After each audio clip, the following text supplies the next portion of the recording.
Assalamualaikum warahmatullahi wabarakatuh. Alhamdulillah wassalatu wassalamu ala rasulillah. Oke teman-temanku, kembali di channel Sajali Sinaga. Ya, salam perguruan silat walet putih. Ya, jadi teman-temanku sekalian, di sini saya akan sedikit berbagi informasi atau wejangan mengenai hakikat atau makna dari bela diri atau seni bela diri. Ya, jadi di sini teman-teman ada beberapa hakikat yang mesti kita amalkan jika kita sudah berurusan atau bergabung atau ikut dalam latihan bela diri. Ya, jadi teman-teman harus pahami ini dulu. Ya, oke. Apa itu bela diri? Ya, bela diri adalah segala sesuatu yang harus dipertahankan. Ya, untuk siapa? Untuk diri kita sendiri. Apa yang dipertahankan? Yang dipertahankan tentunya baik harta, anak, sanak saudara, dan lain-lain. Jadi intinya bela diri adalah kita mempertahankan diri, apa yang kita pegang. Ya, jadi kita membela diri kita dari serangan-serangan musuh dan sebagainya. Jadi itu adalah sesuatu makna kita mempertahankan hak milik kita. Intinya seperti itu ya teman-teman. Oke, bela diri banyak macam-macam. Ada silat, ada taekwondo, ada kungfu, ada sebagainya teman-teman. Teman-teman bisa ikuti apa saja bela diri yang ada di dunia ini.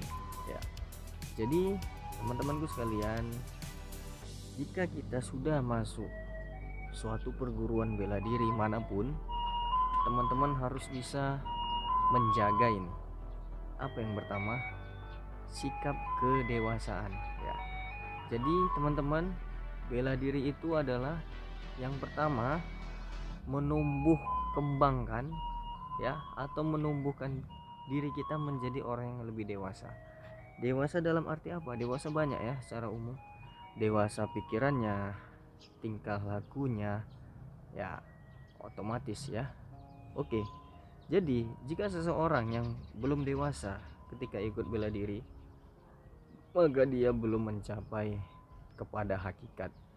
Banyak orang saat ini ikut bela diri hanya untuk pamer pamer kekuatan dan sebagainya Jadi itu atau menantang kok dibilang sok preman, sok jago dan sebagainya Jadi kalau orang yang sudah master atau bela diri, dia itu adalah orang yang betul-betul dewasa.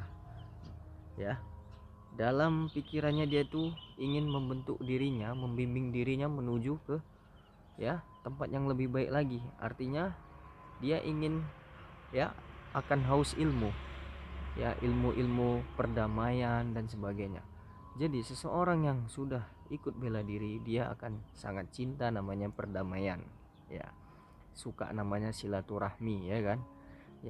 Jadi nggak ada lagi di pikirannya suka-suka berantem, suka-suka berkelahi, Bahkan orang yang sudah mencapai hakikat bela diri, dia sangat mencintai orang lain, menyayangi orang lain, Tidak ada di pikirannya sama sekali untuk berkelahi dan sebagainya. Kalau dia ditantang orang, maka dia sabar dan juga menahan. Kecuali satu, kecuali harga dirinya, harga martabatnya atau agamanya dihina orang atau diganggu orang, barulah dia bertindak. Misalnya dalam keadaan darurat, disitulah dia mengeluarkan ilmu bela dirinya. Oke teman-teman itu hakikat yang pertama, menjadikan seseorang menjadi orang yang lebih dewasa. Yang kedua teman-teman, selama ini saya ikuti bela diri, makna yang kedua adalah menjadikan kita orang yang betul-betul suka silaturahmi. Jadi orang yang bela diri, dia suka bergaul, suka bersosial, intinya dia ingin bersahabat dan cinta perdamaian. Jadi dia ingin bergaul, mencari orang-orang yang bisa diajaknya silaturahmi. Jadi menjadikan kita sebagai orang yang cinta perdamaian, ya, cinta namanya silaturahmi, sehingga di mana-mana dia banyak kawan. Nah, itu hakikatnya. Yang pertama, menjadikan kita dewasa, baik secara pikiran, mental. Yang kedua, menjadikan kita orang yang cinta sosial atau silaturahmi, ya kan. Nah, yang terakhir ya teman-teman ya, menjadikan kita ya lebih dekat dengan ya religius ya teman-teman ya. Jadi seseorang yang sudah cinta, sudah ikut bela diri, dia akan dekat juga dengan religinya, agamanya ya. Dia disiplin menjalankan agamanya, aturan agamanya dia ikuti, larangannya dia ikuti ya. Larangannya apa larangannya? Nah, di agama masing-masing sudah diajarkan kan? Ya, jadi dia patuh dengan agamanya. Mudah diatur dalam beragama. Jadi seseorang yang bela diri, dia itu pasti cenderung religiusnya tinggi ya teman-teman. Bukan sebaliknya ya. Banyak orang sekarang yang ikut bela diri religiusnya kurang, hanya sampai di sosial saja, tapi agamanya, hubungan dia dengan Tuhannya perlu dipertanyakan. Jangan sampai seperti itu ya. Jadi menjadikan kita tuh harus lebih dekat lagi dengan Tuhan kita, pencipta kita ya, yaitu Allah Subhanahu wa Ta'ala. Harus seperti itu ya. Jadi tidak hanya sebatas dewasa, tidak hanya sebatas banyak kawan, banyak sosial, tapi agamanya harus diperhatikan ya, jangan sampai dilalaikan. Karena ya Allah Subhanahu wa Ta'ala ya, Rabb kita, dia sumber segala ilmu, yang maha ilmu ya. Bela diri ini berasal dari Allah Subhanahu wa Ta'ala ya. Allah yang memberikan, mewahyukan, mengilhamkan lah ya.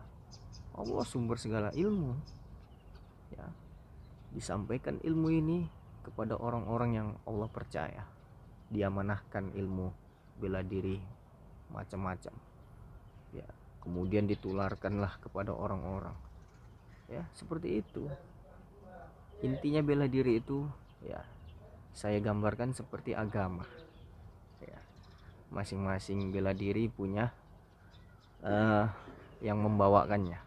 Kalau dalam agama Islam ya, agama itu ya masing-masing punya nabinya, yang membawakan adalah nabinya. Siapa yang membawakan nabinya? Ini.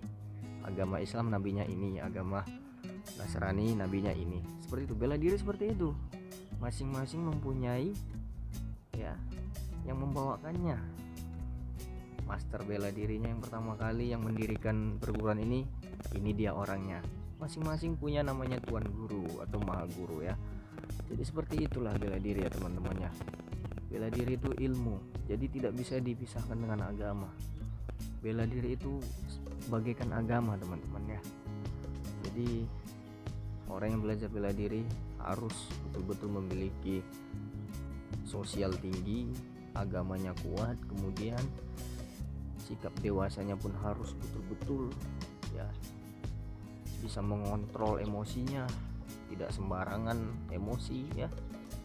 Jangan salah sikit berantem, salah sikit ada masalah sikit ujung-ujungnya berantem. Jangan, dia selesaikan dulu dengan cara perdamaian tuh gimana ya, dengan cara yang baik-baik dulu ya. Kalau ada pun perkelahian itu belakangan lah. Kalau sudah keadaan darurat baru dia mengeluarkan seni pertarungannya. Oke teman-teman, sampai di sini dulu ya pembahasan kita tentang hakikat bela diri ya.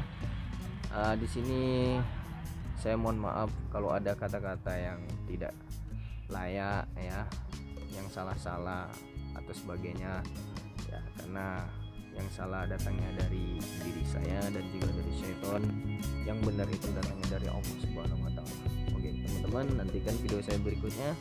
Ya, kita akhiri dengan doa kafaratul majelis. Subhanakallahumma wa bihamdik, asyhadu an la ilaha illa anta, astaghfiruka wa atubu ilaik. Assalamualaikum warahmatullahi wabarakatuh.